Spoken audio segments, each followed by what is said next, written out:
Bismillahirrahmanirrahim. Assalamu alaikum students. Hope you all are doing well. Students, in today's lesson we are going to learn about the procedure of solving your question number 7, 8 and 9 of your exercise 8B.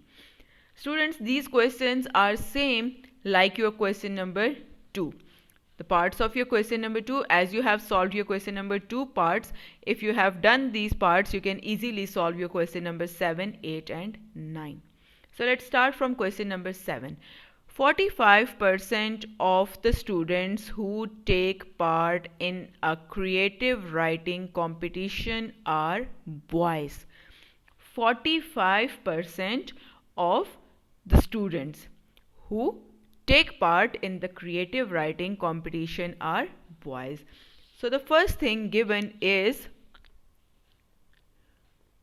45% of students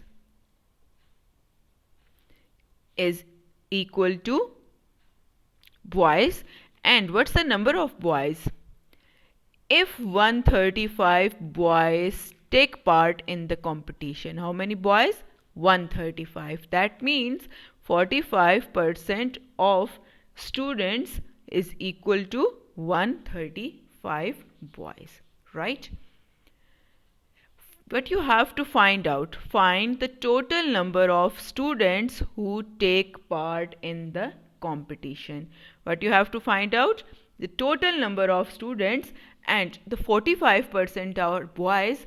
How many would be girls?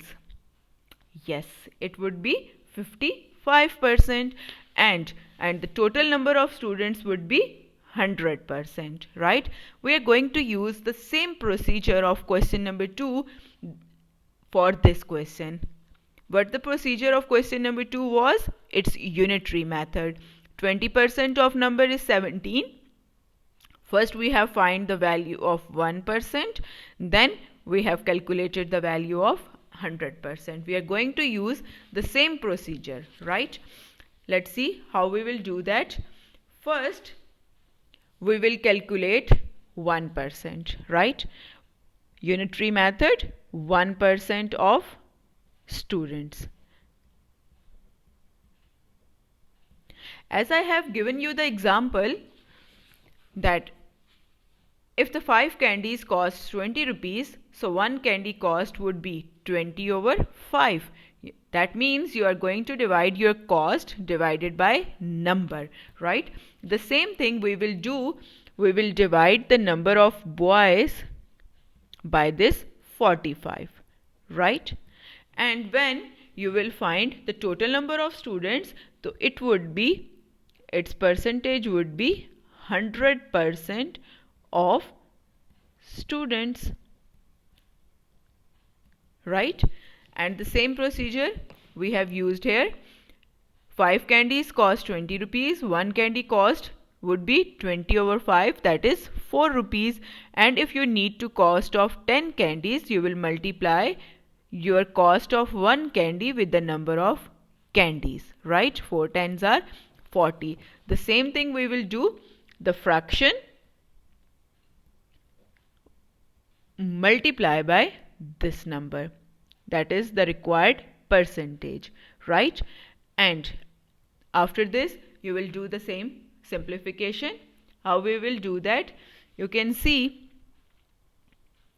135 and 45 both are divisible by the table of 9, right? 9 5s are 45 and 9 15s are 135, right? And again I am left with 15 multiplied by 100 over 5. Now you can see 5 is the denominator and it's also a divisor. It can divide 100 exactly. 5 ones are 5 and 5 20s are 100. Now we are left with 15 over 1 multiplied by 20. So 15 20s are 300 and 300 over 1 is 300. This is your required answer, right? This is the same procedure that we have done in our question number 2. You will use the same procedure. First solve your question number 2 so you can easily solve this question. Now let's move to the next question, question number 8. Question number 8 is, a house costs 36% more today than when it was built. Now it's more than. For more, we always use addition sign, right? The house, when it was built, its percentage would be 100%, right? When a house was built, it costs 100%. Now today, its costs more than that, and the more part is 36%. That means now the cost of the house is 136%, right? A house costs 36% more today than when it was built. 136%, that means, right? If the cost of the house today is $333,200, find its cost when it was built.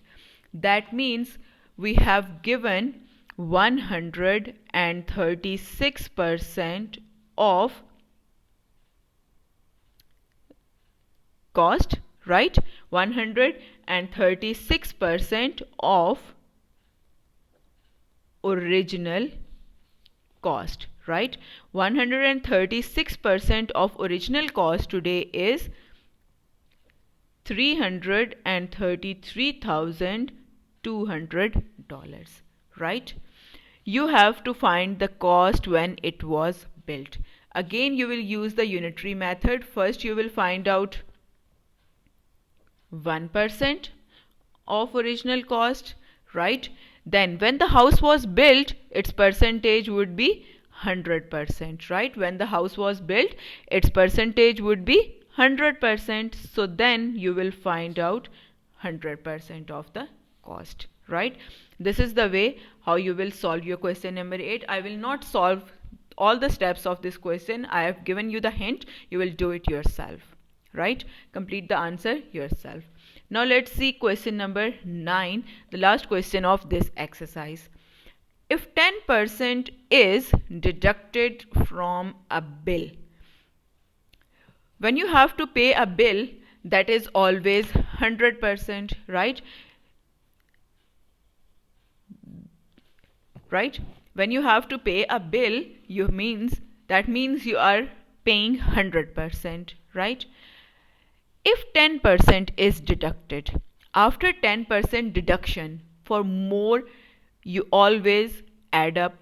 Deduction means you have to subtract. That means 10% is deducted from the bill. Then how much bill will be left? Yes, 90%, right? That means 90% of the bill. If 10% is deducted from a bill, $58.50 remains to be paid. That means we have given 90% of original bill, right? We have given 90% of original bill, and that is $58.50, right? Now you need to find how much is the original bill, right? How much is the original bill? And original bill's percentage is always 100%. So again, you will use the same method. You cannot find directly. You will use the unitary method again. In fact, you can find it directly, but it's better to use the unitary method. First, you will find out 1% of original bill, right? Then you will find out 100% of original bill, as I have done in question number 2 first part and in question number 7. I have solved 2 questions for the same procedure for you. Hopefully you have understood the procedure, and now you can complete your assignment. That is, your solve question number 7, 8 and 9. In fact, I have solved question number 7. You have to solve question number 8 and 9. But you need to solve question number 7 again in your assignment. Don't skip your question that I have solved in your videos, right? You need to complete your exercise, because if you will solve these questions, it will give you a good practice, right? At least watch the video 2 to 3 times to understand the procedures, as it's a new topic, new exercise, so you need to understand it clearly. Try to solve the assignment yourself. I'll share the picture also. And if you face any difficulty, watch the video again 2 to 3 times. Still, if you face any difficulty, you can contact me. Thank you. Take care. Allah Hafiz.